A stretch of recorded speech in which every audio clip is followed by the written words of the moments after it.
What is up, everyone? Welcome to the Football Chatbox. My name is Ryan, and welcome to the Game Week 1 podcast episode number 64. Joined by Karan, and we're going to be discussing Hey, a hi lot everyone. of stuff. How's your break been? Good man. Actually not tried that hard to not think about FPL, Fair enough. but I've actually, it's like I needed the break, but I'm also like I'm ready to play. Yeah, fair enough. Fair enough. So for those on the camera, if you see me looking this way, it's more so that my view is slightly more tilted towards Karan's the monitor on that side with the slides on front. So that's why I'm slightly angled way more. But All right. we're going to discuss quite a few of our main discussions that revolve, I guess, around the main teams, the bigger teams. Oops! Oh no, that's not good. That's not what we wanted. Press the wrong button. Alright, we're back. Just trying to get this sorted. There we go. Okay, looking back. We're going to talk about our drafts. We're going to talk about the big teams. And yeah, so welcome to the chat. If you're new, my name is Ryan and Karan as well. You guys can also listen to this on audio. We'll be having this on our audio podcast in Google, Spotify, Apple Podcasts, Amazon Music, wherever you get your podcast from, you can get it from there.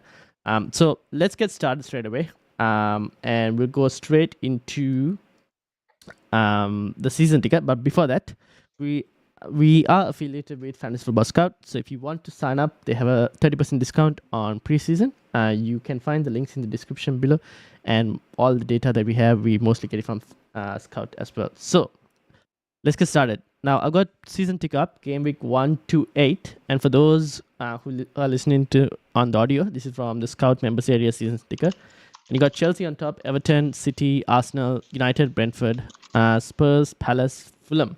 That's basically your top 9, and obviously Brighton just below. Now, if we were to sort this by, I guess, a 4 to 5 game week, Brighton do come on top, but it's because of their So can we just rewind? yes, Thinking about game week 1 strategy. yeah. What do you think? How many game weeks should we be thinking of Good question. at a time? Because this season is I don't know the answer to that. I've No, heard good exactly. arguments for many Yeah, different things. because now this season obviously different to last season, right? Last season we had a wildcard in the middle, and Yeah. that kind of decided where we played our first wildcard. We treated it like mini sprints. Yeah. This season you have your wildcard until the end of the year basically to play it before wildcard 1 expires and then wildcard 2 kicks in. Usually, I think a lot of managers, based on what I've been reading online, are looking at after game week 8, so that second international break. And is that because of the position of the international break or because there's a fixture swing? Both, generally. Right. So before initially, people did it for the international break mainly because one, uncertainty of injuries, and also people used to value used to be a bit more of a bigger thing back then. Yep. Now, because of the way FPL does its pricing, value isn't as needed.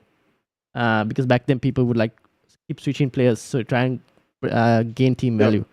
But I feel like this time again, it's still to do with the fixture swing, because I think if you look at here, you got Arsenal with a good run, you got Chelsea with a good run. Now, if you look at Chelsea after game week 8, or like even after game week 10, it becomes like much more harder. So maybe I should have got this thing. Let me get it the whole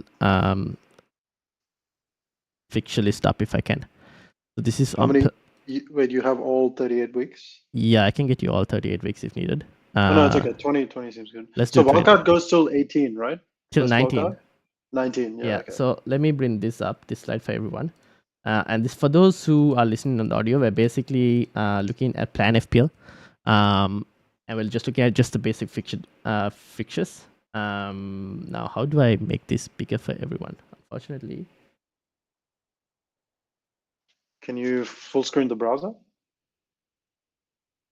Probably. That helps everyone else, but it doesn't help us per se. Hopefully. Right. But okay, so you see Chelsea, right? Well, let's go Chelsea. Is West Ham the last team? West Ham is the last. Wolves are the last team. This is going based on but Uh, we're never gonna have a Wolves player this Probably whole not. season. And now that they've got a new Yeah. manager as well, Yeah. we're more likely to target them. So you Um, can pretty much pretend they're not in the league. yeah. That's- Fair enough.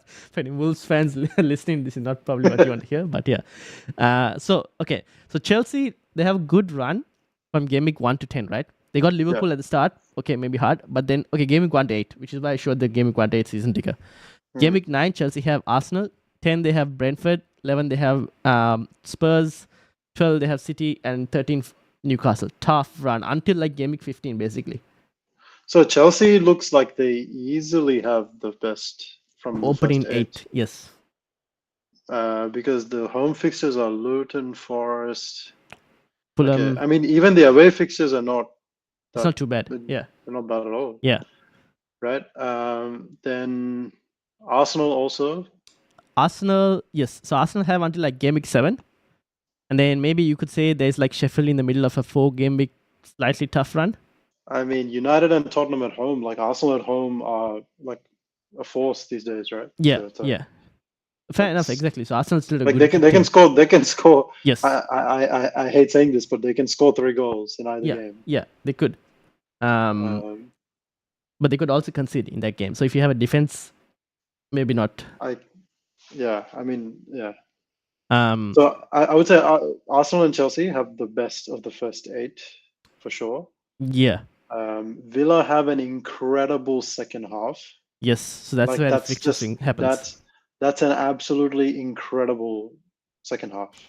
Although there is Europe to contend with. When does that start? Europa League. We're doing this on the fly.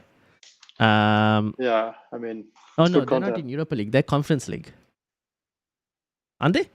So, wait, who's this? Sorry, Aston Villa. Villa. Yeah. Oh yeah. So they have I'll first look at leg them. on the August. First leg, playoff leg. Yep. And then second playoff leg is in the 31st of August. So Okay. 1st of August and 31st of August, that's basically in the first 3 game weeks. First 4 game weeks. So Right. if okay. they progress further, obviously then just like how Champions League fixtures happen, December and everything, we're expecting like fixtures for them. But we'll see how they go. Okay. But obviously, like I say, it's good second half of the first part of the campaign of your wildcard. Yep. Then you've got the likes of should we say Liverpool that have a middle ground? I guess after Yep. game week 8, you could say City is Liverpool- probably the hard Liverpool one. game week 5 swing is real. Yeah. Yeah, I mean, you could push it a bit more. Like you could say, okay, let's say because they have game week 7, they have Spurs, and game week 8 they have Brighton, right? You could Yeah. go game week 9 onwards. It's only City until like game week 16 maybe. Yeah, but I mean, like, I don't know. West Ham at home, Wolves away. Those are Yeah. all like It could be they can be a 4-goal fixture. Yeah. So Right. you have an initial fixture swing after 4 game weeks because Brighton will go from really good in the first 4 Yep. game weeks, where they have Luton, Wolves, West Ham in the first 3, Yeah. and then obviously it gets hard. So you get Newcastle, United, Bournemouth, easy bet. And then they swing back again in game week 10. yes. So you could argue the game week 9, 10 looks like I can sort of there'll see be why people are saying that's a good wildcard point. they'll be around those weeks. So game week 8, after game week 8, we had the second international break. Yeah. And then so game week 9 onwards, people will look. So game week 9, game week So, 8.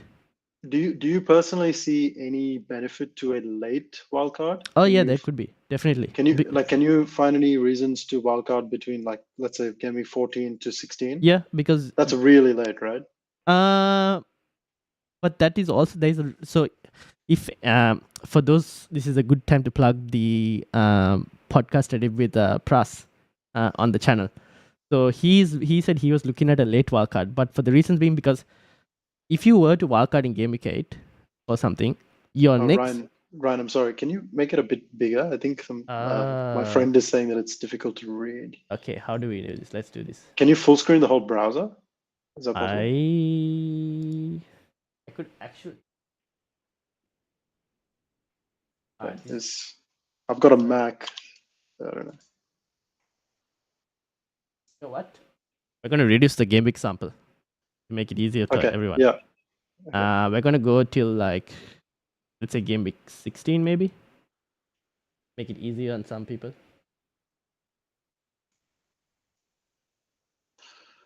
So now maybe at least people can kind of see. You get to see Okay. partially of the logos. So you guys hopefully know what we're talking about. Now, there is a reason for a late wildcard. Because usually, I guess, you have between the time you play your first wildcard and your second wildcard, that's going to be a long period because you're going to probably play your second wildcard just before like a lot of doubles kicking, right? Yep. And that's most likely what, game week 28, 29, 30. That's probably where we're looking at maybe where the doubles start to kick in later in the season. There's So- a lot of teams also in position to make transfers. Yes. Like if you think about how many cashed up teams there are in England, Mm. who all seem to acquire quite aggressively. Yep. Things fantasy implications of that almost always exist nowadays. Yes. So a late wildcard could help in terms of like, but then it depends on your squad structure as well. A lot of people won't be making. It'll be harder to predict making a team that can last for a long time, like 14, 15, 16. Yeah, I mean, I'm sure a lot of people are having this thing, but like, I have no idea how long. Usually, my team needs to be good for. Yeah, so what I would suggest would probably be, maybe plan for like 8 game weeks, 8 to 9, 10 game weeks, right? Yeah. And if you want to stretch out your wildcard, don't load up on a lot. Like, don't triple up on Chelsea because you know that run turns immediately bad after game week 8. Don't maybe triple up. But if you're committed to wildcarding game week 9, then you can triple up. But at the moment, unfortunately, it's turned out in a way where Chelsea are now like, we don't even know what to triple up on them or not. Well, but yeah, we'll come to specific teams. Yeah. In a bit. So like, keep it flexible if you want to go along. But I feel like still you'll have enough transfers by then. Yeah. To maybe move out a few players. Like for example, if I knew that if I was okay with wildcarding, let's say game week 4. Yes. And I had planned to do that, then the team that I would make is very different to the game week 9 strategy that you said. Yes, definitely. Because in game week 4, if you were to wildcard, you're looking at game week even 5, let's say, right? Yeah. You're looking at Newcastle, who have a really good run from game week, let's say 5 onwards. Yep. Okay. Yep. Good point. Yeah. You're looking at maybe offloading your Brighton and going on to Villa. And offloading Arsenal and also changing which Arsenal you have. Yeah. True. Because I imagine you might go from 3 Arsenal to 2 Arsenal probably during that time. Yep. But you can make sure you have the right 2 Arsenal. Yes, that's correct. You could also, I don't know if you want. You maybe go on Spurs, maybe not. Depends on how I think you'll have a clear answer to whether Man United are good. Yes. You'll have a little bit of a clearer answer as to which City assets are nailed. Yes. Questions like, is Guardiola going to be nailed? That kind of question. You'll know which of the crapper teams have somewhat okay defenses. Yeah, budget enablers.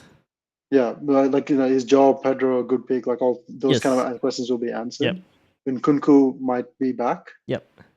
Right. So there's actually, Jesus might be back. Like there's a lot of reasons to think of an early wildcard. Or you'll know whether Salah is a go or not. Yes, that's true. Yeah. But now that happens, and I see that the reason for an early wildcard because you'll have enough information by then. But I would try to avoid that because that's why we did the whole video with Pras, like trying to get a strong start. You want to avoid. So I'm only playing devil's advocate. No, I agree.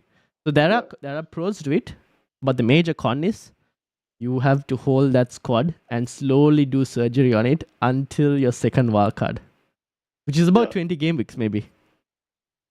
That's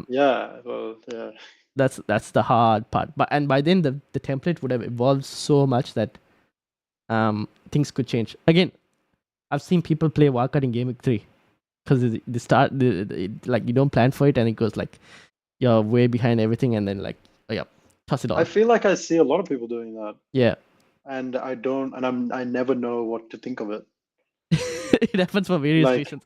I think Rishant has done it once, like an early wildcard, but that's because he there were a few players that he didn't get that ended up becoming really good at the start of the season. So I think I did it last season. Like I actually can't remember, but I like did something stupid, like didn't have Haaland. Okay, yes, yeah. But then you were that kind of helped. That was all right last season because we were dealing more of like a shorter, like sprints. Yep. Because you Yeah, knew it was there very was that, stop-start. yeah, there was always that second, like the refresh in the middle of the season Yes. to reset Yes. everything. Yeah. But this time there hopefully won't be something like that. I don't know. We'll see. You never know Yeah. these days. Yeah. No, the game there's more flow when it doesn't stop. Yeah. So this is what they would hopefully call a normal season. Or we're going back to a normal season after about three seasons of chaos. Yeah. So All right. that's So the idea. so basically, should you think of your wildcard strategy first by looking at this and then reverse engineer a team from that, or like you just think about what teams are going to be good and I therefore go from there? Or I would prepare for a good like 4 to 6 game weeks. Maybe Yeah. just in general, like prepare your squad for 4 to 6 game weeks because there are still uncertainties over like teams, right? We still don't know Spurs in terms of will Kane stay or not. If Kane Yes. goes, Richarlison like ends up becoming a huge differential. Yeah. And then we don't know how that impacts Madison as well. Yep. In the other hand, let's say, well, There's so many variables. yeah, like City, right? Guardiola, we spoke about 5 million defender. Yeah. Yep. Be a real steal if he ends up becoming regular. Højlund, 7 million price now. Obviously Yeah, injured at the start of the season. So by the time he comes in, it will be game week 3, 4, something like that. If he starts hitting the road, Yeah. then you have a very cheap striker playing for a big team. Let's save the team stuff Yeah, because there's no, so no, much. but like, yeah, there's so these are much, the yeah, these yeah. are the things we don't know. So we kind Yeah, of for need to sure, be yeah. your squad needs to be prepared, and I guess when we come to our drafts, we'll see where we are in somewhat a way hoping to be prepared for certain uncertainties of what could happen. I agree with your assessment that game week 8 Probably, ish, yeah. game week 8 plus minus 1 Yeah. is like a good point to roughly aim for. Yeah. Because everything in the middle can It's just be like navigated. Yeah. Should be able to be navigated. Yeah. All right. So that's the general idea of wildcards, and whether we stick to that or not is a different story. We'll have to see how we go. Things can change. You'll see me setting it off in game week 3. Yeah. I'll be here and you'll be like, I've played my wildcard in game 3. I'm like, what? We just discussed this a couple of weeks ago. But yeah, so we'll see how things go. But yeah, so that's the wildcard window. Should we go into some of the big teams? How do you want to do this? Do you want to do So this I team was by thinking, team? not all the what teams. What did you have in mind? But I was thinking we talk about City a bit. City, Arsenal, Spurs, United, Liverpool. Those are the big 5 that I see a lot of people having players around. And then I want to talk about enablers in terms of like your Brightons, your Aston Villas. Yep. Where you're like the rotation pairing between an Everton and Aston Villa. I mean, look, I think we should just talk about the top 8 FPL relevant teams. Okay, we'll do that then. All right. And you want to pick one, and then I'll pick one. Yeah, let's go. So we'll start with City, and then you pick the next team after. This out of the way. All right. Yeah. So Manchester City. Now they've played obviously as usual, very few preseason games like they do normally. But I guess it's the game against Arsenal, where we noticed a few things. Where first of all, Foden didn't start, and now we don't know whether Foden's going to be a really good asset or not. Still, we don't know what his minutes are like. Did you watch this game? Yes, I did. I've only seen the extended highlights. Okay. And I mean, I was, I don't know, like Arsenal looked quite good. I agree. I got a bit. Havertz had a lot more chances than I expected they would have in the first half. Yeah. And he was wasteful. Yeah. Right? Yeah, he was.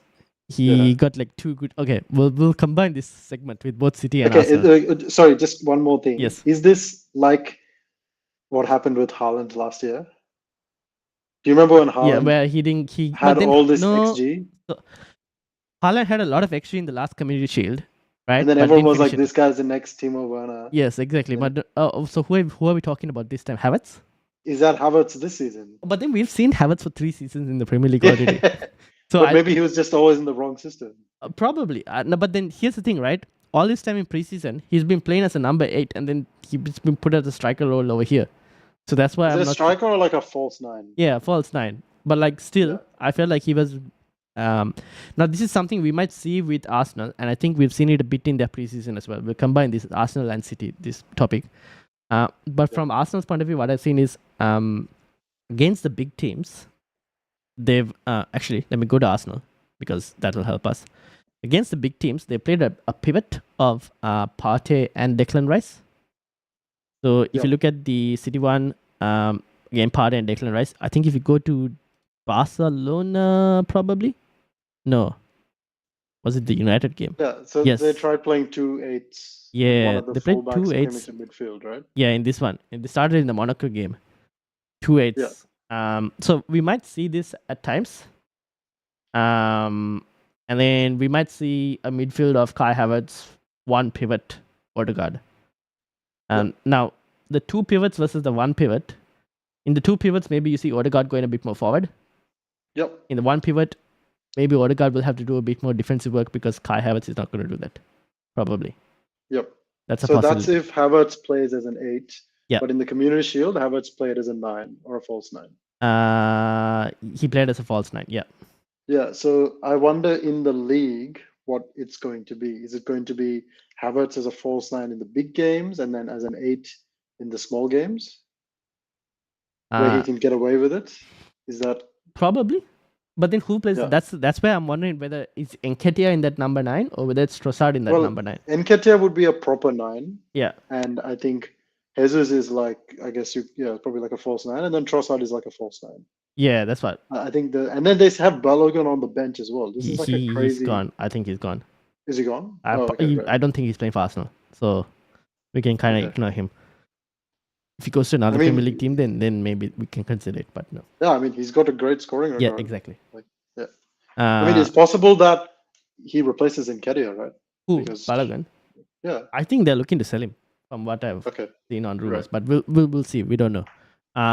But from Arsenal, okay, let's talk about Arsenal's point of view. That kind of puts me out of Odegaard because it's hard to tell, like, in the terms of the games, because if he's not going to be as forward in every single game, then I don't think he's a great option, especially for the price tag.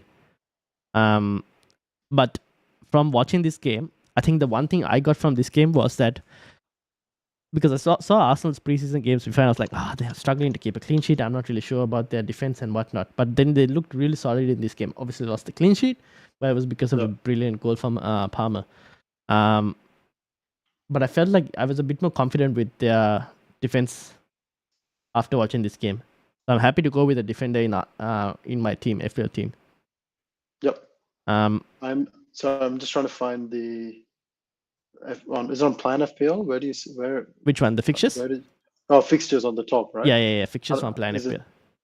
Okay, and then the FDR button. Yeah. Yeah. So Arsenal, I mean, they don't play any big teams till 4, and then it's United at home. Yeah. And who knows how good United will be then? It's very tough to say. Yeah. And then it's Spurs at home, which are another team in flux. Yeah. Even an even greater amount of flux. Yes. Right. So really, in the first 7 game weeks, it's honestly 2 home games against, honestly, like not the strongest members of the remaining top 6. Yeah. You know? Yeah. So, like, I don't know. Like, Odegaard might be fine. Odegaard might not play as deep as you think. Oh, that could be a case. You know, and then Havertz might get to play at 8, and then it's like what, Trossard and Jesus fighting for up front. You know, probably, but then they probably fight for time. Yeah, Trossard probably takes 30 minutes a game off Martinelli here and there. So all of a sudden it's not so easy to pick who you're gonna get. Exactly. So maybe where does this put Martinelli then? I mean, in a way it's easy because Saka is the extremely obvious choice now. Yeah. Whereas a month ago you could have maybe said it's closer. Yeah. But Saka's like a no-brainer now. Yeah. I mean, I think. Anyway, you look at this fixture run and you want at least another attacker. You probably do. Now the question is, do you start off with that attacker or do you wait and see which one it is? I mean, it's Forest at home, first game, Palace away, then Fulham at home. Yeah. How, these are all like potentially 3+ goal games. How can you only have one attacker? Especially, and here's the thing, right? Saka is an obvious choice because of the Pens. the X mins and Yeah. pens, Yeah. but his underlying stats are not that great. No, it's not. Yeah. If you look at it, it's not. Without the pens, it's not as great. Yes. So Saka alone doesn't make sense. This is like City. You basically need another, like you need someone apart from Haaland to like Yeah, benefit but from all Arsenal these are a goals. little bit more nailed than City, right? Yes, Like, I they mean, are. So Martinelli could be that one. Now, but Trossard looks incredible in preseason. Exactly. So this is why I'm Like, like I actually I'm not watched sure. some of Arsenal's preseason. Yeah. And Roy thought Trossard will start in the number 9, and I was expecting Trossard to start in that number 9, and then obviously he didn't, but he came off and got the goal. Now, with the new rule change as well, and I'm looking at VL in the chat as well, who's put about Jota as well. We'll get to Jota in the Liverpool segment, but like, is Odegaard worth the 0.5 over Martinelli? With the new rule change as well, it seems like now there's going to be, it's like the World Cup where there was like 6, 7, 8 minutes extra at a time compared to like 3 minutes. I'm wondering whether that's maybe up to like 10 minutes again. Yeah, but whether that still makes Trossard a really good pick, because now he gets a bit more time even if he was to come off the bench. I don't know, to be honest. Does it make Martinelli a worse pick? No, does it mean Martinelli now gets 70? I mean, Martinelli gets 70 minutes like very often. Yeah, like, so Martinelli could still be a pretty good pick. Yeah, like last season, we got 70 minutes of Martinelli every game. And we were happy with it because it was getting returns. It was a good asset. Yeah. Odegaard is a lot more nailed, but points, his underlying stats are not as good, and he's 0.5 more. Yeah, exactly, and that's where the 0.5 with Real mentioning, is it worth 0.5 more of Martinelli? I don't think so, because I still think Martinelli. Okay, so I think you pick 2 of Martinelli, Odegaard, Saka, right? But then you have your like tier 2 picks, right? Havertz, and I'm going to put Trossard in there as well. Yeah, I would slightly put even Trossard slightly higher, maybe, depending on because I feel like he's a better finisher. Would you go there? Would you go there? We'll get to it in the drafts. I feel like I could potentially, based off what my draft is looking like, I could like as a punt, but I'm not really sure yet. Because you're comparing Trossard, right? Trossard and like Havertz with like some of your 6.5 options as well. Because Trossard is 7. So you're comparing with like a Mitoma and Eze, Mbuemo, who probably maybe let's say Mitoma we don't really know yet, but the rest are like minutes secured. Way more secure in minutes compared to the Arsenal lads who are like these two, who are probably not as secure. I mean, Havertz is going to play. I just don't always know if he's going to play in the way that's most optimal for FPL. Yeah, that's the thing. Like if he plays as an 8, it's possible that it's like you're just relying on some late runs into the box, which I'm sure he'll make. And it might be that that's actually very good for FPL, but it's tough to know. Is it going to be as good as he was yesterday? Because yesterday was very good. You know, that's the thing. We don't know. Yeah, I mean Trossard can play that 8 too. It's all very confusing. That's the thing. Trossard can play the 8 and the false 9. Yeah. So Trossard is actually an incredible player. He's very unlucky that he's not a starter. Yeah, because he can play in multiple positions in the Arsenal team. That's the thing, and he can even take Martinelli's spot. Wings, number 8. Yeah. Striker, false 9. So I don't know. We'll get to our drafts, and we've gone 2 different ways in this with the second Arsenal spot. Yeah. But yeah, that is something to consider. But I guess a defensive pick seems sensible now. Yeah, I mean defensive pick seems like a no-brainer. Like if there were 3 very nailed attacking options, I would honestly consider triple up on Arsenal. But there aren't. And when Jesus was not injured, I briefly had a draft that had I think a lot of people had Jesus in there. Yeah, and I thought triple Arsenal made more sense than 2-1. But now, just due to a lack of a good option, you probably have to look at the defense. Yep, fair enough. Yeah. So I mean, Gabriel's the obvious one because of his XGI. Yes. I think although I've gone slightly different. Oh, have you? Okay. So I've gone Saliba. Mainly because of the reason, I think I remember this correctly, but I think Saliba was a better bonus point monster when he was fit. Yeah, so I was just about to mention that for me, it's actually more close than people are giving it credit for. Everyone seems to act like Gabriel's the obvious pick, but Saliba looked really good yesterday. And you're right, he was huge number of like passes and tackles, and I imagine he'll be good. Now you have to think that more attackers maybe means Maybe less clean sheets, but then if they were to play 2 in the pivot, less clean sheets, but also more people you can lose the bonus to. ooh, good point. Yes, probably. So then you're Possibly. potentially, and the other thing is, right? I feel like Raya will become a starter at some point. Could be. And Raya is a bonus monster. Yeah. As a keeper, like an absolute monster. Like he had the highest baseline 2 seasons ago. Yeah. I think, and yeah, it's a higher baseline than Ramsdale's, and But then especially if this Arsenal is don't have any attacking fullbacks. yeah. He But could take then a bonus away. but So. the only thing with this is I feel like it's Raya in Brentford, right? Where his defenders maybe are not as good as ball playing compared to maybe a Saliba. And the fullbacks. Agree, but his baseline was high. His baseline is independent of because of the passes and everything. Yeah, so his baseline is high because of all the good things that he does that are good for BPS. So, but we don't know when he'll start. That's the problem. We'll have to wait and see. Exactly. So I mean, it's just something to very loosely think about. Yeah. Now there's a question with regards to: would you go for a Trossard or an Eze? I don't know. I guess let's talk about Palace when we get to it. Okay. Because cool. Yeah. All right. And then Arsenal defense double up? I don't think so. I think one defender is enough. Probably not double up. That's a good question. I think if you can't find a nailed second attacker. Yeah. But then like would you if go Martinelli Gabriel? wasn't so.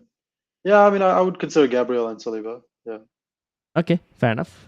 Would you go any of the fullbacks? Would you go Yuri and Timber? No, I think there's too much Ben rotation White? at the moment. Yeah. Because Timber can play that right back spot or even the left back. Maybe, I don't know. We'll see. But Zinchenko, Timber, Ben White.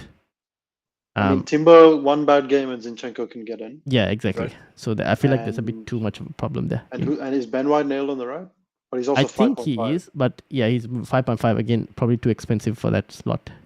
I feel like they've made some very obvious pricing mistakes this season. Yeah, or maybe I feel like the centre back should have been 5.5 with Ben White 5, but oh well, here we are. All they should have all been 5. Yeah. Yeah, exactly. Yeah. So here we are. Okay, let's talk about City real quick. City now. Let's start with the defense. Are you now? I had a City defender in my draft, and keyword saying had because I no longer have. Mainly due to the reason. So I had Stones, like every other template manager that has Stones in their draft, because it seemed the most obvious pick to go for. Today I was briefly, although, considering Kyle Walker because it seems like he's going to sign a new contract. He's the captain. I thought he'll play a bit more, but then I was like, maybe I can wait and see whether he'll fit into the team. And I would never get Kyle Walker because I think I just think that Stones can play right back, slotting into midfield. He can play centre back, slotting into midfield. He can play centre back, staying in centre back. He can sometimes just play midfield. Like he just can play in a bunch of places. So I think he's a way better pick. Walker gets dropped for random games. He's situationally picked. That's for me only Stones and Diaz is but they're both 5.5, and this is where that difference in the 0.5 I was like trying to find out, but we'll talk about that. I feel like they're still good picks. I mean, Ake is probably a better pick, but Guardiola's come in. Guardiola's left-footed. Yeah, but he can play on the left, on the right, in the middle. So I feel like he makes all of them slightly worse. Possibly, but then I want to know whether he will start over Akanji or not. That's one thing also I'm kind of waiting to see. Akanji and Ake are competing anyway. So exactly. But then it's very tough to go someone not Stones or Diaz. True, but then they could also get their rest if needed. Now, there's been rumors about City being linked with Paqueta, if I'm not mistaken. I saw that. Yeah. I saw that. So I'm wondering what that does to John Stones as well, in terms of does he continue to play? I think he is. Paqueta is an attacking number 8. So like a Gundogan. Yeah, I think it's more for one of the 8 positions. Okay. So fair this enough. shows 4-2-3-1, Yeah, but like it's like a 4-3-3 kind of. yeah, we all know they're trying the 3-2-4-1. Yeah, exactly. Like the all defenders, Yeah. and then they go invert and all of that. The 3-box-3. Yeah. So you have two defensive mids and two number 8s. Yep. So Paqueta, I imagine, would be signed as one of the 8s. okay. So we'll see how that goes. But do you think a City defender is worth it at the start? Stones? I mean, I think there's lots of draft where there's lots of money flying around. Yep. And I recently changed my draft to one where there isn't. But Same. if I had a lot of money, yeah, I think Stones is a good pick. Yeah, fair enough. Stones or Diaz, honestly. Yeah. I feel like Diaz is like the leader at the back, the real physical. He's not as silky as Stones, but like he brings the steel to their defense. And I don't think Stones is necessarily that steel kind of player. Like, I mean, I know I'm just being very fluffy. No, fair enough. Yeah. And from what little I've watched and read of Guardiola, he's like a silky, like ball progressing kind of like covering be defender, like a fullback, probably. Maybe, I don't know. Who can also step up and play in midfield. Yeah. So, I mean, I don't know. Like I'm picturing he's more of that left-sided defender. Fair enough. So, okay. Yeah, Diaz should be fun. Yeah. Okay. So in their attack, yeah. Anyone's who you gonna have? Okay. So obviously Haaland, we kind of ignore because he's Haaland. Let's not talk about it. Okay. So he's already taken a spot in the City team. Now, I would like a Foden because I think he's good and probably the option, but Pep keeps to like favor others over him by the looks of it, even though he keeps saying Foden can play everywhere. Did you say what he said? Yeah. Yeah, like 5 positions. Yeah. He mentioned 4, but he didn't mention the bench as the 5th one. But we'll see. Center, defensive bench, exactly. left bench, right bench. So I don't know with Foden.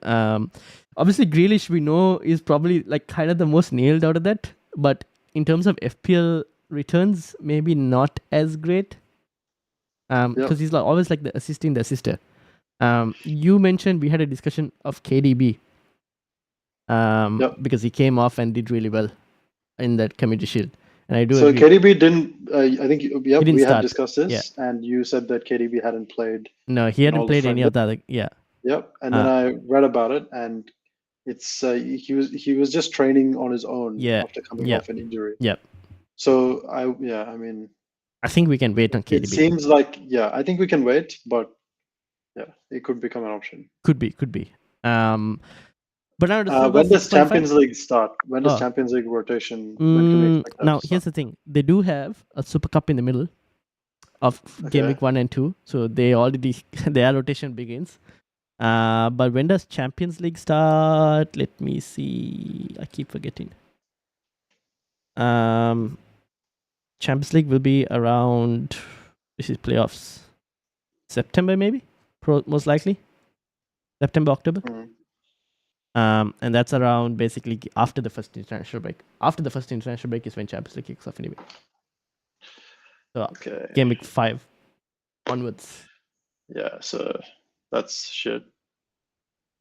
Now, here's a question I want to ask. If Foden is, because City is the first game, and if you get leaked team news that Foden's starting, do you go for Foden? Yeah, I mean, I just think there's too many other good options. Okay. Like the way I've set up my draft is to actually not have too many of the speculative midfielder options. Like because I think this is a year where there's a lot of obvious like 6.5 to 7.5 options, and a lot of them look like they'll do good. It's just we don't know which ones. And I'm sort of on my theory is sort of like I'll wait and then pick up the ones that actually look good. Yeah. Rather than I don't want to have too many of those and then have to get because they're all tricky to move out. Yeah, exactly. It's difficult to get rid of a 6.5 midfielder. Yeah, fair enough. So I don't know. Okay, cool. So I don't have room for Foden. Yeah, fair enough. Would you go for a second City attacker, or do we wait, see what it's like, and then go for him? I'd rather wait and see what it's like, because I'm quite worried for the rotation in the first. Yeah, fair enough. I probably Yeah. might wait as well because I'm uncertain on who I want to go for. I don't know if Alvarez will play. If he Yeah, that's plays, what will we he don't know. play a second striker? Yeah. Will he play as a number 8? Or the winger spot. I mean, I don't think so. It looks like they're probably going to sign another right winger. Like, or if they don't, Bernardo's going to always play there. Yeah. Like, it's Too many questions. there's the too many moment. questions. Yeah. Exactly. Yeah. Okay, so we wait on City on this thing. Too many questions, and the only constant is Haaland. Yeah, fair enough. That's true. So that's it. One more, I don't know if this will happen, but what if Ortega is starting? Yeah. I mean, I thought the only constant was Edison, but apparently not. Would you go for Ortega? I mean, how can you not? Okay, fair enough. So Yeah, 4 million goalkeeper from City. Yeah. You can't not, right? Yeah, So. yeah. All right, cool. So that's City and that's Arsenal. Where do you want to go next from the big teams? Okay, let's go Brighton. All right, Brighton. Now, Brighton initial, we saw their first. Let's switch this back to game week. Best first 3 in the league. Yeah. I mean, Arsenal might be close, but yeah, but like really good opening fixtures. Okay. Yeah. So, only problem being huge amount of rotation. However, seems like we've been given a gift from the gods. Let me just clarify and say huge amount of anticipated rotation. Yes. Because I think that's very important to note, because City, we know there's proven rotation. Brighton, the rotation only really came towards the end of last season. Yeah. And we don't know enough about De Zerbi and how Europe will affect them. But exactly, how seriously is he going to take it? Like it's all up in the air. But we know that he had the same lineup for most of the time until the last stretch of last season. But I guess we just care for the first 4 game weeks, probably, or first 3 game weeks for the moment, because that's basically their good fixtures, and after that we're looking to offload probably. So I mean, so for me, Mitoma is pretty nailed on the left. You said João Pedro, absolute gift from the gods. Yes, taking penalties. Seems like taking penalties, right? Then João Pedro can play up front. He can play on the wings. He can play number 10. Yep. He even plays centre mid at Watford. So, he might take some minutes off Mitoma maybe, or he might play up front for a little bit. Evan Ferguson's back now, I think. Welbeck's look good in preseason, right? I mean, Solly March, I don't know how much he's played in preseason. I think he's played the last game. Yeah, I think he's played a decent number, if I'm not mistaken. He was pretty nailed last season. Yeah. I mean, Adingra threatening Mitoma spot. Yeah. Like Enciso can play number 10 or on the right. There's a huge amount of options for them. And Mohamed Kudus, right? Exactly. Supposed to can play number 10. Number 10 and on the right. Yes. So for me, João Pedro is actually probably the safest pick. Even though he might not necessarily start every game, though. That is not named Mitoma. Yeah, fair enough. Okay, yeah. That's what I meant to say. Yeah, because now here's the thing. This is where I think the extra additional minutes we're going to get could potentially help a player like him. Now, the one thing is, João Pedro, because he's 5.5, he could be... but he's also I think they are most expensive signing, if I'm not mistaken, or something like that. Yeah. Now, he could be anywhere from really good to absolutely shit. So if you look at the type of player that he is on FBref, he's not a huge end product kind of guy, right? Maybe can you bring that up? I can. And so scroll down to his comparison versus other attacking mids. Oh, that's this similar players. Yeah, but if you have a look, his like non-penalty XG is 0.26. That's a goal every 4 games expected, right? And XA is nothing really to write home about either. XA is 0.13. So he's in the 61st percentile of end product. right? Yes. What he is really good at is taking a man on. Mm-hmm. And I watched the extended highlights of the friendly, Mm-hmm. and the way he played was like a physical presence. Take the ball, turn, take people on, beat people, and then try to slip someone through or take a shot or lay it off for someone else. So Mm. he's like an elite level dribbler and ball progressor Yeah. from the middle, right? That's basically And his successful take ons. yeah, Yeah. well, I mean, and his game is built around that. Yeah. And it I don't know, like to me it seems like it makes a lot of sense for Brighton. Mm. The way they play is like they bait the press and then quickly progress the Yes. ball, Yeah. and he's like like a perfect ball progressor. Like Yeah. it just seems Exactly. such a good fit for them. And on top of that, Gift he's from the their gods. record scorer. Yeah. He can play 4 positions. Yeah. Like he's 5.5 million. Like how? You know, I feel like it's worth the risk. And I think the risk is low. if Yeah.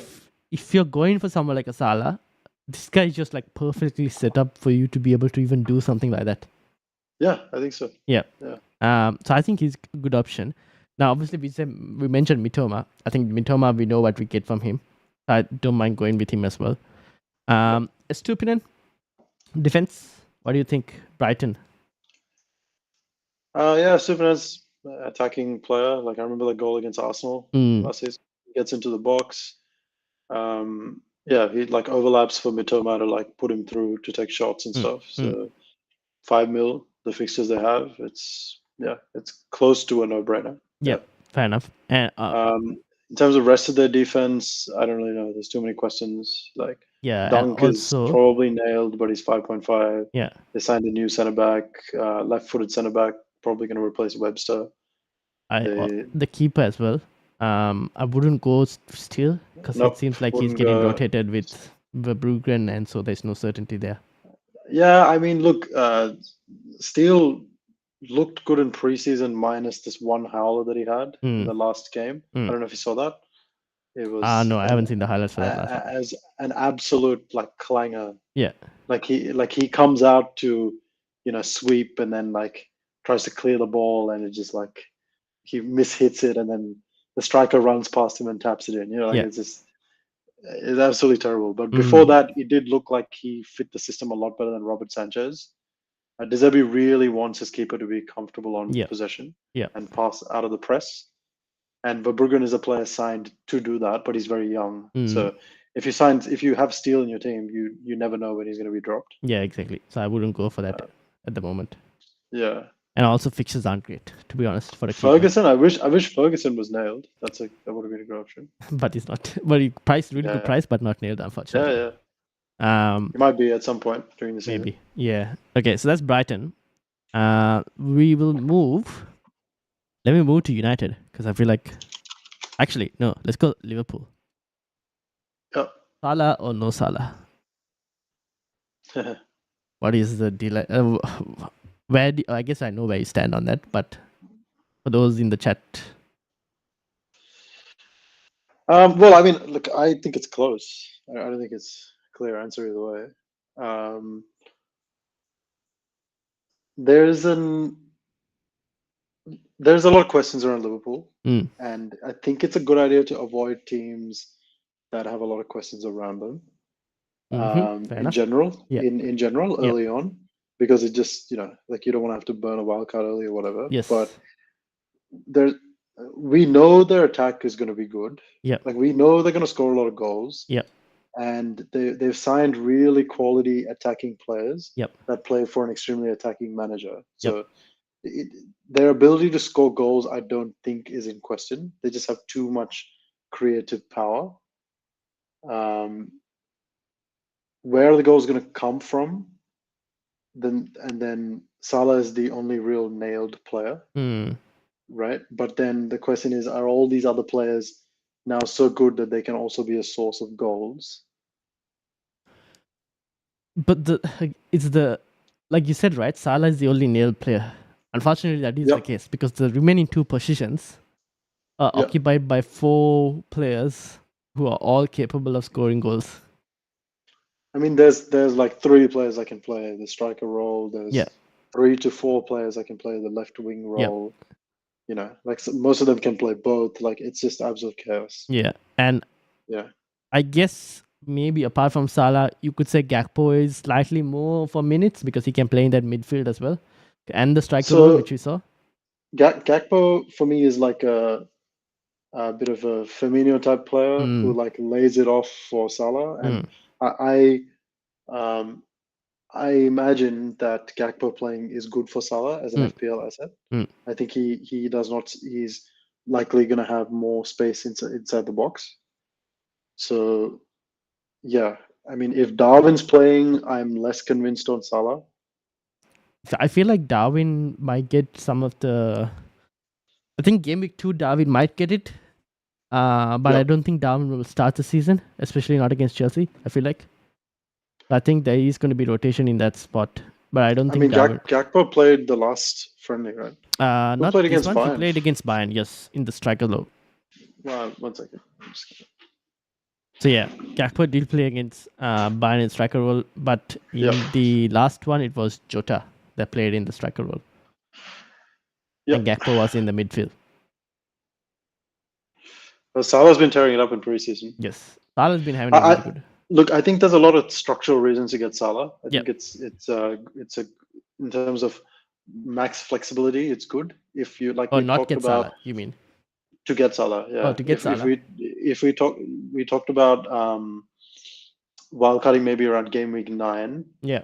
Like having Salah is a good way, I think, to. I think it's easier to start with Salah and then Yeah, to move roll him off off. to two other players, Yes.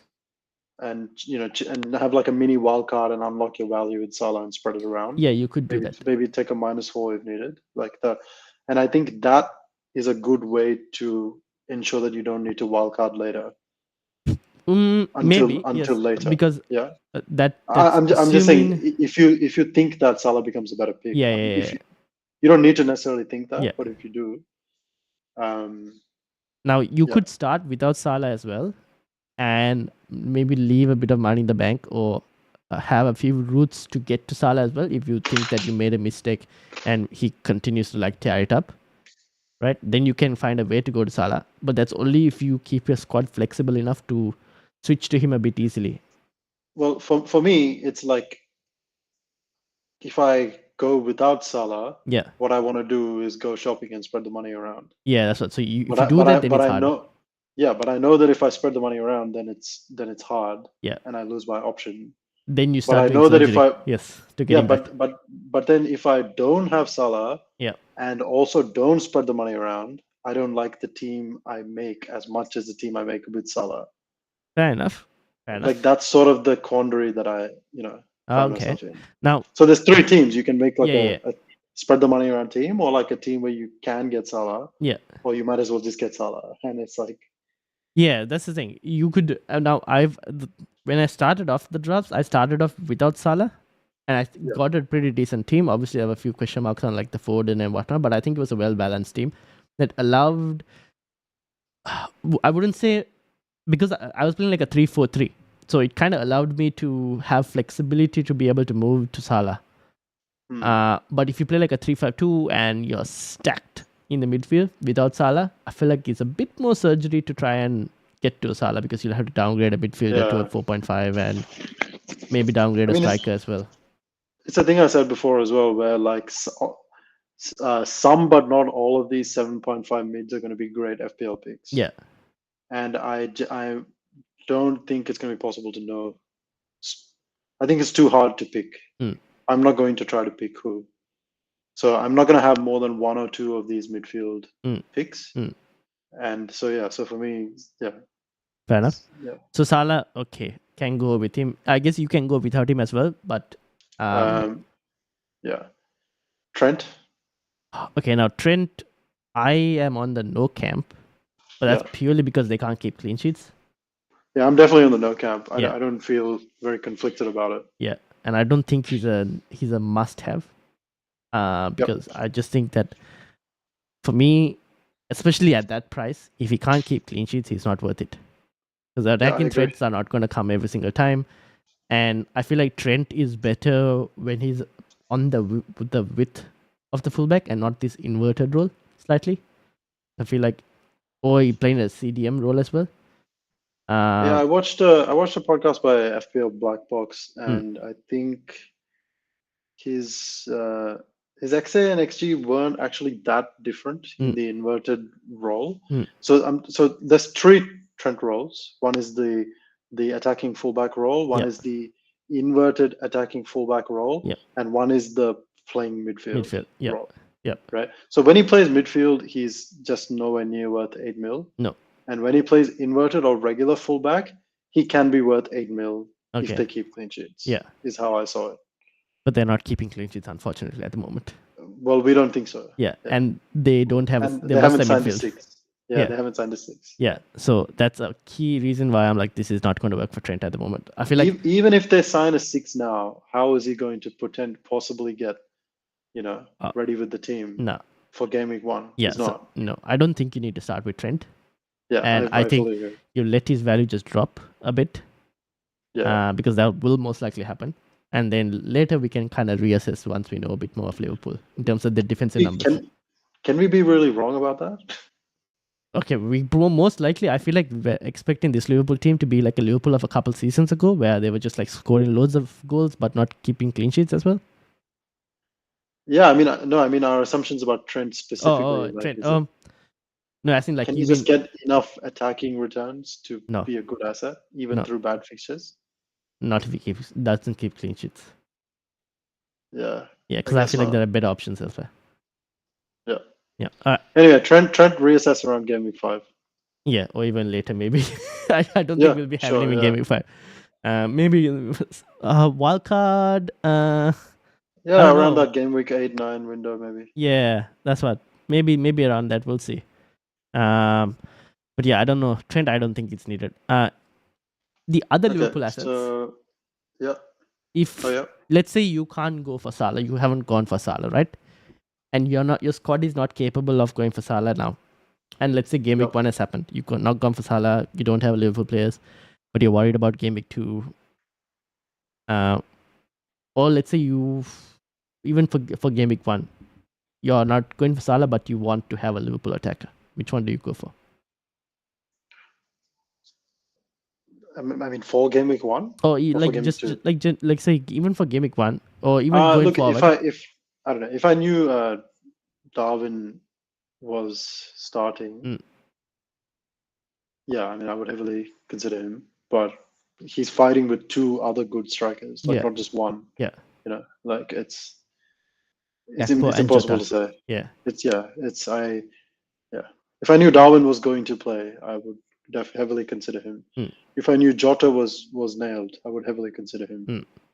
But it's not worth it at the moment, I guess. I have no idea how they're going to line. Like, I feel like there's going to be constant rotation of position as well as player. Like, it's just going to be chaos. Yeah, fair enough. I think it's going to be hard to tell at the start. I mean, Szoboszlai, one of the most creative players in Europe, right? McAllister, very creative, right? Like, you look at that midfield, right, for this game. Yeah. That midfield is not going to line up for Chelsea. Like, I expect Gakpo to play up front. Jota or Diaz on the left. Then McAllister and Szoboszlai as the 8s. And I think the 6 will be played by Curtis Jones. Yeah, like the one in the Bayern game. Yeah, because Klopp's been experimenting with Curtis Jones as 6, and Curtis Jones is not a 6. No, like but he's they don't not have even a 6. close to a 6. Yeah, so but he's honestly like Thiago hasn't really been playing in preseason, so I don't think it's going to be Curtis Jones. And then that's what. So that's why I'm like to wait and see with the second Liverpool. Trent's probably gonna have to step into midfield to help out. Probably.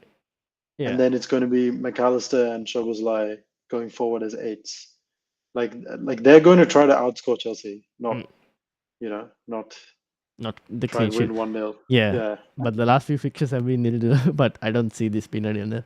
But yeah. No, but that doesn't mean anything to me. Yeah, exactly. Fair enough. All right, cool. So Liverpool's second Liverpool attacker, it's a wait and see, basically.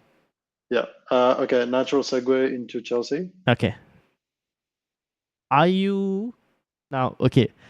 Obviously, Nkunku out till basically December by the looks of it. Yeah. He was pretty nailed in my team until that. Yeah, same. Now, does this make Jackson a better option or a worse option? I mean, I think it makes him slightly worse. Like, I don't think people say it makes him better, but I actually don't agree. I don't think they were competing for the same spot. No. I think it was going to be Nkunku behind Jackson. Yeah, I felt like Nkunku was Like, supplying Jackson. yeah, I don't think Nkunku is. I mean, maybe he can play there. I don't know. But I don't think he's going to be a number 9 or a false 9. No, I always thought he was like that behind the second striker, because even in RB Leipzig, he had Yeah. like Poulsen and everyone to like play just behind. If you want, you can look at Nkunku on FB Ref. Like, I think what you'll see is that he's not only a great goal scorer, he creates a lot. Yeah. So, look at this. Everything's green. Yeah, exactly. So XA 96 percentile. Yeah, Yeah. and look, pass completion rate, like progressive passes, carries, take-ons. He's like a complete attacking force. Like, he's not just a goal scorer. So he'll play like a number 10 second striker kind of role, and that would have been good for Jackson. He would have created more for Jackson. Yeah. So now I'm less interested in Jackson. Fair enough. I agree. I think it reduces Chelsea's overall attack in general, like the appeal. I think of so. It. Nkunku in the preseason games was like, he looked really good. It's actually a real shame that he's injured. Yeah. Now, does that affect Ben Chilwell though? Probably makes them a slightly worse attacking team, honestly. So, Chilwell was playing very forward. He was playing as like a winger almost. And I think, I think Mudryk was on the left, wasn't he? I think so. He came on for Mudryk. Yes, he did. Mudryk or Ian Martin has been playing on the left. Yeah. So I mean, yeah. Well, okay. So, now I've got Chilwell in my team still, because I still think the opening run of Chelsea's fixtures are pretty good. It's worth except for maybe the Liverpool one. I think Chilwell is still a good pick. Yeah. But I do think that Nkunku made them a better team. Yes, that's true.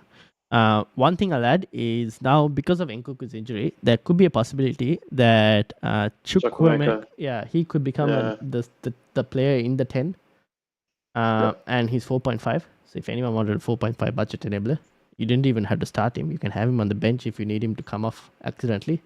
There's at least someone that could come off and play potentially. Yeah, definitely could become an option. Yep. Raheem Sterling? No, I think he's been bad. Look at the sofa score. I think he's been bad in preseason. He's only 7. He's only seen 7 mil. Yeah. Yeah, I mean, I think Nkunku, like, I don't know. I think the best of Sterling was not a creative player. It was like a bit of a poacher on the wings almost. Yeah. He needs a lot of chances flying around. Yes. Unfortunately, that's not him at Chelsea. He needs to. He might have. Not be the end of it. They should buy Felix now. I don't know. They've been linked with Vlahovic as well, so we'll have to wait and see. That's not gonna solve the creative hole. No, that's not. But we'll wait. Felix and see. Makes a lot of sense. Like. Yeah, but he's been linked to Saudi and whatnot. I don't know. Anyways, I don't think Sterling is worth it, to be honest. But okay, defense. Other than Chilwell, is Reece James a pick? I'm slightly worried by Reece James's injury. I want to wait and see. On Reece James. That's the one thing with me with Reece James. Now. So Levi Colwill is of interest to me. 4.5. Fair enough. I expect him to become the starter. Yeah. So he's left-footed and incredibly good on the ball and very fast. So it's very good to play him there because he can cover Ben Chilwell and he's quite progressive, right, with his passing. And Chelsea really prioritized getting him because the rumors that I heard were that Brighton wanted him thrown in as part of the Caicedo deal, and Chelsea kept fighting that.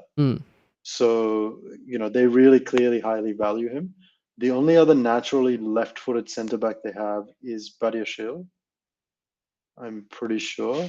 I mean, Cucurella, but Cucurella is seen as more of a fullback, it seems, by Pochettino. So Badiashile and him might compete, and it seems like his spot to lose. Yeah.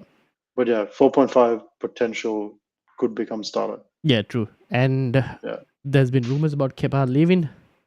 So maybe Sanchez could become the option. There's been rumors about Kepa leaving? To Bayern. I don't know how strong those rumors are. I was heavily considering Kepa Yeah. Before Sanchez happened. But I think there are rumors, so something to It's not keep an an eye option out for. anymore. Yeah. If Reece James becomes injured, Malo Gusto is Yeah, what, yeah. 4? True. Is he 4 4? million, I think, if I'm not mistaken, Yeah, something like that. well, Yeah. that's Let me just check players. I think Malagusto that's is. Oh, wait. 4. 4. Yeah. It's 4. It's Yeah. 4. Yeah. Cool. Sanchez is 4.5, right? Yes. Yeah. Yes. So Wait and see. anyway, Second Chelsea option. wait and see. United. I think that's the last big team and Spurs we need to Yeah. get to. So I mean, we're both United fans, Yeah. but I'm honestly not that high on them, especially as FPL options. I think that I don't know. There's a lot of questions. Okay, wait. Is Rashford though in your team? Yeah. Rashford is in my team. Yeah. Okay, so that's fine. Yeah, I mean Rashford. So they have really good first 3 fixtures. Yes. So I think that Rashford is a low risk. Like if Rashford doesn't look good in those 3, like it's again like Salah, it's easy to move him down to exactly. anyone. Yeah. So starting with Rashford is close to a no-brainer for me. Now Rashford and Bruno, like I don't actually like. I watched a little bit of the preseason, but it's not super clear to me how they will play. So I've seen the preseason, but I've seen a lot of people with double United attack drafts. I'm not too fond of it. I'm not fond of it at all. I think Rashford is good, but the second I feel like now obviously this game is the one where we scored 3-1, but I felt like the United's ability to score goals wasn't still there. Yeah. And I think we kind of have to wait on the second United attacker because who knows, right? In a couple, like say game week 4, game week 5, Højlund might be back, maybe, and he could become a good option as a second United attacker. Now you could start with Bruno Fernandes and then move off to a 7.5 if you wanted to. That's a possibility as well. But it depends on how you structure the squad. But I'm not too sold on double United attack at the moment. Yep. I tend to agree. Do you thoughts on the defense? I mean, in preseason he had Van Bissaka play a very attacking right back role. Yeah. But Dalot was tried after that. I don't think he looked as good as Van Bissaka, but still, that clearly Ten Hag doesn't know. That right back, I think there's rotation. Yeah. I mean, centre backs don't really seem that likely to get goals or bonus when there's so many other. Like Luke Shaw is somewhat of an option, but he's 5.5, not 5. Would you rather have Onana at 5? Like, there's a whole question around Onana as an FPL pick. I think it's overrated, to be honest. I did some quick back of the envelope calculations, and Onana attempts like 42 passes per game. De Gea used to do like 28, right? And if you complete, I think 38 30 something, yeah, 38, you're eligible for max bonus, which is 6 BPS. So and Onana's passing completion rate is 85%. So on average, you can expect Onana to add about 4 to his baseline, right? So I expect Onana to have 4 BPS more by the end of the game. But does he save as much as De Gea? Ultimately, the thing is, when it comes to keepers, the main driver of BPS is saves and not passes. Now, with that, I feel like there will be saves. Now, I did watch the preseason games, and I felt like it's still not a United team that's capable of fully holding the ball and will give opponents chances. Yep. And I felt like that because there were saves in this Lens game, and the Dortmund game as well.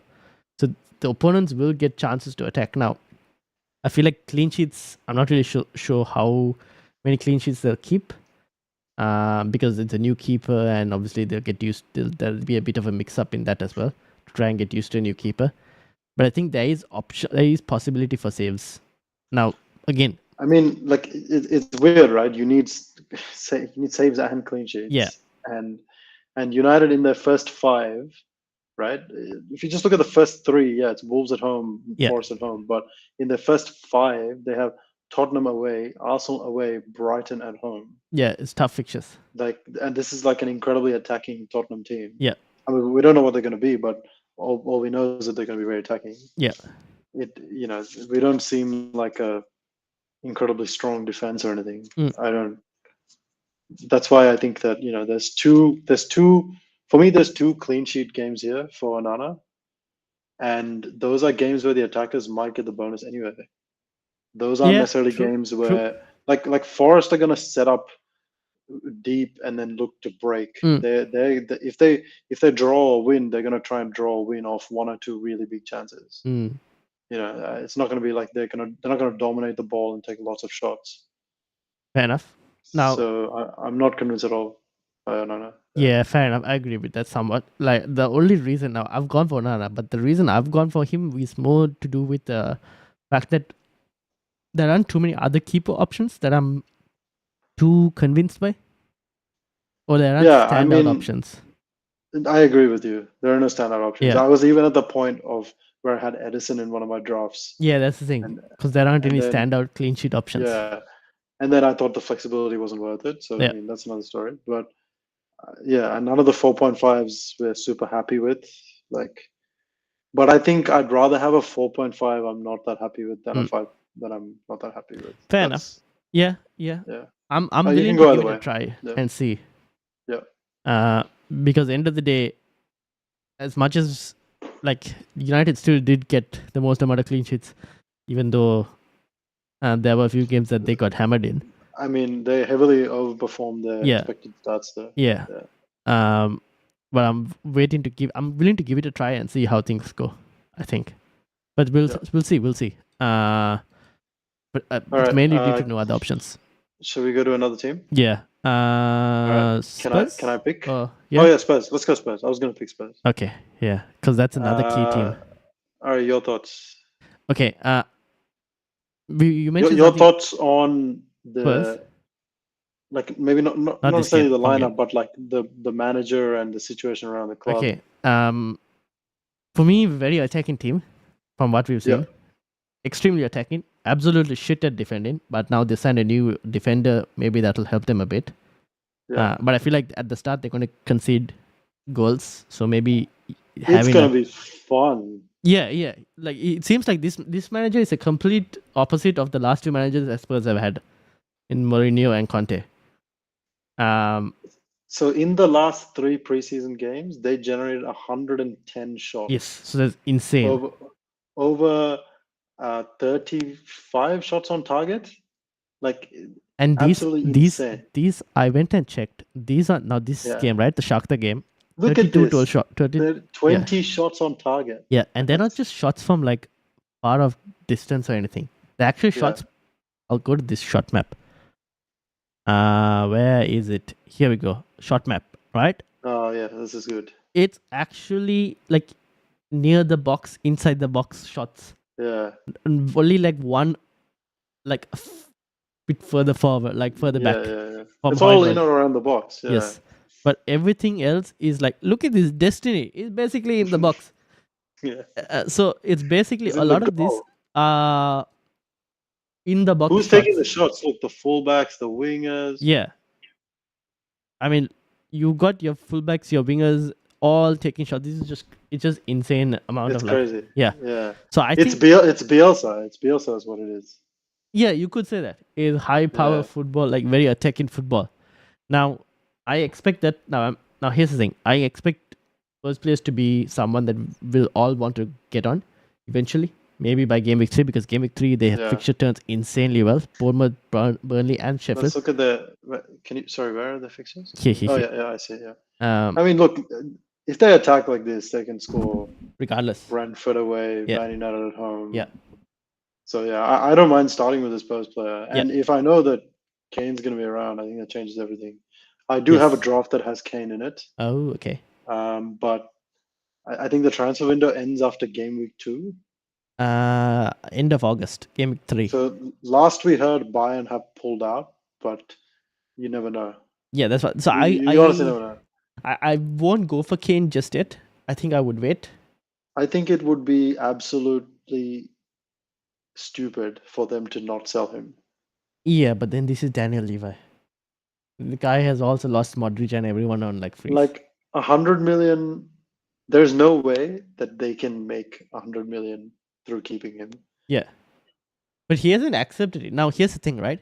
Now, this is Yeah. something I was not FPL relevant, but I was watching the overlap, and Gary Neville mentioned where he was like, he thinks that Kane is anyway not going to go to Bayern, and Levi hasn't accepted it because he's scared that if he does accept a 100 million bid, then United will just come in and give 100 million, and then it'll be up to Kane to like decide where to go.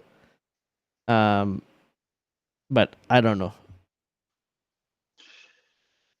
Yeah, I mean, I don't really buy that. United Yeah. don't really look committed on spending 100 million on Kane. I don't think so. Yeah, but you never know. Yeah. But I mean, I don't. You never know, but you also know. Yeah. Like they just spent 60 million on Haaland. On Haaland, yeah, true. Yeah. But that's what I would probably wait with Kane until the window is closed. Yeah. Because he could if he stays at Spurs and the way they're creating chances, he could run Haaland pretty close for Golden Boot potentially. Yeah, I can sort of buy that. Yeah. But I yeah, mean, Madison Madison for me, really good. Madison. I mean, Yeah. Did he play this game? Yes, Yeah. 9.5. Can you see where he took shots from? Yes, we can, because I can switch it to. Let me start from this thing. Okay, Kane, Royal, Sark, Harry Kane, Madison over here. Just slightly outside the box. Yeah.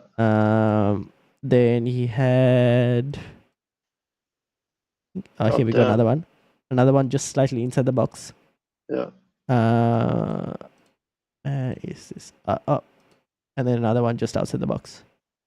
Okay, so Was there anything else that he had? No. A lot from Kulusevski though, as well. Who's getting all the close-up shots? There's no way to know. Looks like Kulusevski. This not from here. If I was able to get like a heat map, I would have been able to tell you. But so let's talk the system, because here it says 4-2-3-1. Player average position. This is great. So yeah, so he this is Kane. Postecoglou is known for playing a 2-3-5. Yeah. So, which just sounds crazy. So, like the two fullbacks tuck into midfielders, and then you get your two number 8s. Yeah. Now. And then the wingers stay wide. Yeah, in your Heung-min Son and your Kulusevski, and it's showing from their heat maps. Yeah. This is where Son was like, people weren't really up for Son as an FPL asset because he's playing too wide. Yeah, and I think 9 million seems pretty expensive. We'll see. Yeah, and it's showing from the heat maps at the moment. But then who's 71? You got your Harry Kane and your Madison. Oh, Madison's 71. Yes. Okay, right. So he's it's weird that Kane is almost as deep as Madison. Yeah, but then we've seen that from Kane before as well, right? He plays generally very deep. Yeah. But there is an argument that the Richarlison is better for Postecoglou team. Yeah, could be. It very well could be, which is why I'm waiting to see whether Kane leaves or not. Yeah. Because that would make Spurs probably even a better side, and Richarlison a really, really good FPL option. Yeah. And then there's obviously this guy Destiny. Look at you have a bit of hit in the box as well, so he could also be another good option.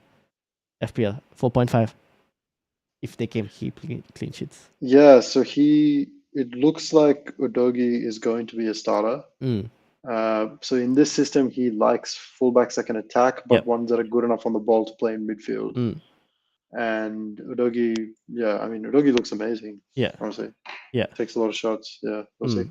There's a question. But they're not going to keep any clean sheets. No, that at the moment, no, doesn't seem like it. They never are. Pedro Porro can't defend to save his life. Yeah, fair enough. There's a question from Emmanuel in the chat. We will get to that. We'll get to that. Yeah. But yeah, Spurs. I mean, looks like very attacking. I guess Madison is solid option from looking from the way things are looking. Son, I would probably wait and see. Kulusevski might be a really good shout as well. I don't know how much Kulusevski is. I haven't looked into it, but he could be a decent pick, but I still think Madison is a better option in that midfield. Yeah, I mean, Madison's been in my team since, Hmm. last couple of months. Yeah, so I think he's a good shout. Harry Kane, I would wait and see until the transfer window is closed before moving on him. All right, let's move on. Okay, next team. Do we have Sorry, any? I'm conscious of the time. Yeah, I think we've gone for a long time. Any other teams? I don't think we've. Brentford, real quick one. Mbeumo injured at the moment. I think we still don't know what his situation Injured is. at the moment. He was spotted training normally with Okay, the rest of so the that's team, good. though. So he's. I I think I that would he's a great add. pick. Yeah, Yeah. I think because he's on penalties as well, so he's probably a good pick if they are fit. I think he's a great pick on at 6.5. I have Visa, but I'm now a bit uncertain on it because I've seen rumors with Brentford being linked up with a striker Really? to sign. Okay. Yeah, so I'm a bit uncertain on Visa's minutes at the moment. If they do end up signing one before the window closes, Yeah. I think they're both very good picks. I think there is a question around how they will play without Tony. Yeah. But I think Thomas Frank is an excellent manager. Yeah, true. Fair enough. So I think those two good defense-wise. Flecken. For me, the best 4.5 keeper. Okay. If you check the fixtures, Brentford have amazing fixtures. Yes, I would say so. Maybe the Newcastle and Spurs. They have, you have at least 5 game weeks in the first 8 that clean sheet worthy. Imagine if they keep a clean sheet against Spurs. Flecken will have 1,000 points. So the amount of saves. Yeah. Yeah, fair enough. Yeah. Could be possible. If they keep a clean sheet, there is no way that Flecken doesn't have like a 12-pointer. Like Probably. Well, I think they'll concede though, but that's the thing. Yeah. We'll have to wait and see. Good keep option, to be honest. I think the first game they might concede, but I think the others they could keep a clean sheet. Yeah. In the green ones, I expect them to keep a clean sheet. It's the others that I'm not sure. But I think good shout, 4.5. Any defender options? Probably not. Or I think Rico Henry is a really good 4.5. yeah, but I think injured. I think at the moment. Yeah, it's Looks like it. orange flag. Yeah. I think he's definitely the starter over Roslov. I think. Oh, Aaron Who Hickey. else? Start over Aaron Hickey, right? No, he'll play on the right. I think. Oh, okay. Yeah. Apart from that, I wouldn't go for anyone else from Brentford. Yeah. Do you want to go to Villa as well? Just mindful of time. Oh, Villa, yes, for sure, Villa. Now, really good team, yes. Amazing coach. Seems like they're only getting better. They've made good signings. Diaby. They have very good defenders. They basically play a high line and sort of play very compact and narrow and sort of let the attacking players do their thing. It looks like he's been experimenting with one fullback staying defensive and one you mentioned that, playing and I did quite notice it attacking. somewhere. Yeah. Yeah. So if you just this keep one. it, yeah. So in this example, Callum Chambers is more of a defensive right back, and Luka Dean's gone up front. Yeah. Now it can be the other way around, where Pau Torres is the defensive left back. Yeah. And Matty Cash goes up front. Yeah. In this one, like yes. Yeah. There's quite a few options possible. Like Konsa can play that right back role, and what's his name? Moreno can attack on the left. Yeah. Moreno's injured right now, but Moreno of Moreno, Cash, and Dean, probably Moreno is the best attacker at the moment. Yeah. That's why I've gone off Cash at the moment, because of that rotation slightly bit of an issue. I mean, I think it's quite difficult to pick. They're actually really stacked. Like Konsa can play right back and right center back. Then Mings can play only left back, and he's really, really, really good in the air. So how can you drop Mings? Yeah. Like Konsa Torres probably is the safest. Do you think? Probably, yeah. Pau Torres, Diego Carlos. Don't forget Diego Carlos on the bench as well. Konsa is probably the safest, just because he can play 2 positions. Yeah. Yeah, true. I think he might be the option, but not too many FPL returns though. I think Pau Torres will eventually take Mings' spot, but Okay. eventually. Yeah. So not an option straight off the bat. Yeah. Yeah. Fair enough. Attacking wise, Watkins, good striker to start with. I've seen a lot of Yeah, people. they have great fixtures and they're somewhat fixture proof Yeah. as well. Yeah. So yeah, I mean Watkins is a great option. Musa Diaby, a player with a lot of output, goals and assists. Yeah. He could eventually become a good option too. Someone to watch at 6.5. Yeah. Yeah, I think so. I think if he does hit the ground running, could be someone to get later down.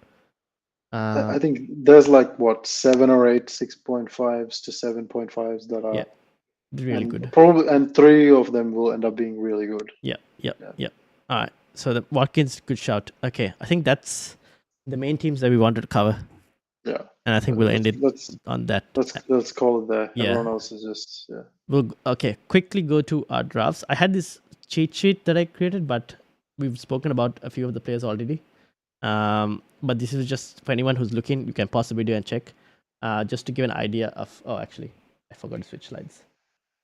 Just to give an idea for anyone on the cheat sheet, like it's very subjective in terms of options, but maybe might give a bit of help for some people. Move to draft. Yep. All right, drafts. This is your draft. Talk to me. So, I'll read it out for the people in the audio. So you got Flecken in goal.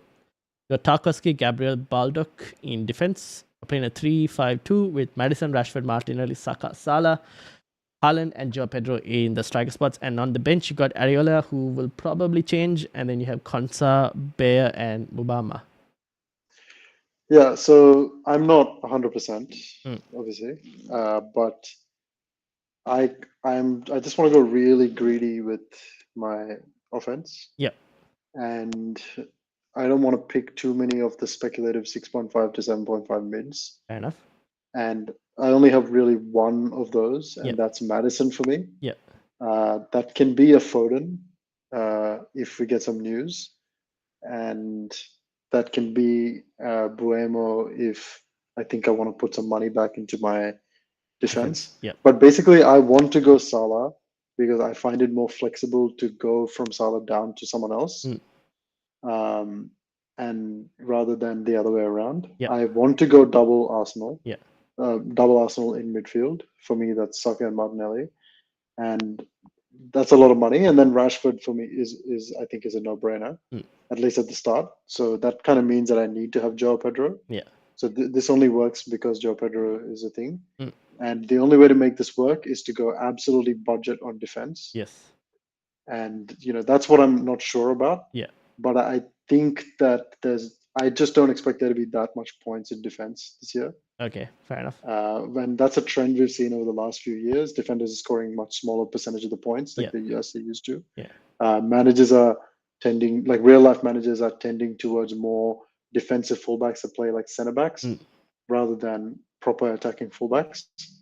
Yeah, so, true. Yeah, for me, yeah, going with Salah and Madison means this. I mean, I can go Madison down to Mitoma, but I really want Spurs. Yeah. After, and I suspect, and I think Mitoma will become a transfer out in a few game weeks. Yeah, he will probably in game week 3-4. So, yep. Okay, that's yours. Now I'm gonna go to mine. I've got Onana in goal with Estupinan, Saliba, Chilwell, Saka, Rashford, Mitoma, Salah, Haaland, Joe Pedro, and Wissa. It's a 3-4-3 right now with Areola, Udogi, Chukwemeka, and Kabore on the bench. Now, with this, I've gone with triple Brighton. But the reasoning for Estupinan, I didn't have Estupinan before, but I put him in today because I had Stones before Estupinan. And I was like, maybe I'll wait and see what Guardiola, whether he ends up becoming like a decent option to go for. And I was like, because then I can do the Estupinan to Guardiola move. Or I can go Estupinan to a 4.5 if I wanted to, or some other 5 million defender who appears. That was my thinking.